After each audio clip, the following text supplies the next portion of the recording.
PDM आज कराची में सियासी रोड शो का मुजाहरा करेगी। सदर रीगल चौक पर महंगाई के खिलाफ एहतजाज किया जाएगा। क़यादत मौलाना फजलुर रहमान करेंगे।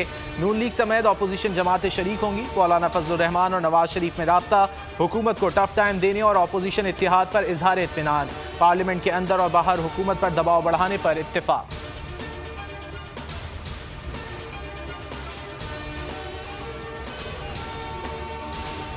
पीपी और पीडीएम में दूरियां खत्म हो रही हैं। खुर्शीद शाह कहते हैं इख्तिलाफात हो सकते हैं लेकिन हमारा मकसद एक है, इस हुकूमत को चलने नहीं देंगे। लॉन्ग मार्च हो या एहतजाज, सब पर बात होगी।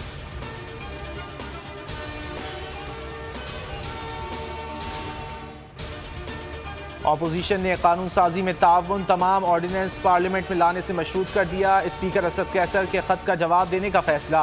स्टीयरिंग कमेटी का इजलास कल तलब। अयाज सादिक कहते हैं कानून साजी के लिए अपोजिशन का मौक़िफ़ सुना जाए तो हुकूमत से ताउन करेंगे।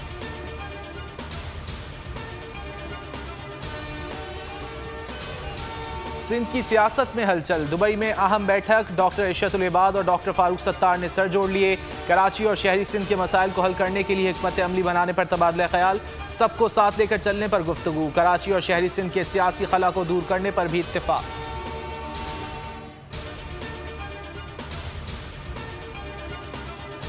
जनूबी बलूचिस्तान में तरक्याती मंसूबों में सुस्त रवी। वज़ीर आज़म इमरान खान का इजहार तशवीश। वज़ीर आला की सरबराही में एपेक्स कमेटी इजलास न होने पर भी नाराज़। मंसूबों पर काम तेज़ करने के लिए कमेटी का इजलास हर माह बुलाने की हिदायत। तुर्बत एयरपोर्ट, 2 नर्सिंग कॉलेजेस जल्द अज जल्द तामीर करने का भी हुक्म।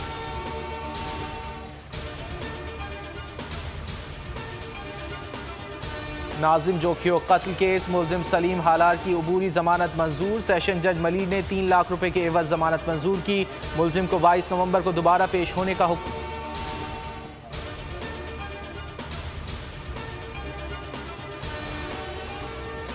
मुल्क में मुहलिक मच्छर के वार। पंजाब में डेंगू से मजीद 4 जाँ बहक, अमवात 90 हो गई। सूबे में मजीद 277 केसेस रिपोर्ट। लाहौर से 225, खैबर पख्तूनख्वा में 114 केसेस सामने आए। सिंध में 60 अफराद वायरस का शिकार।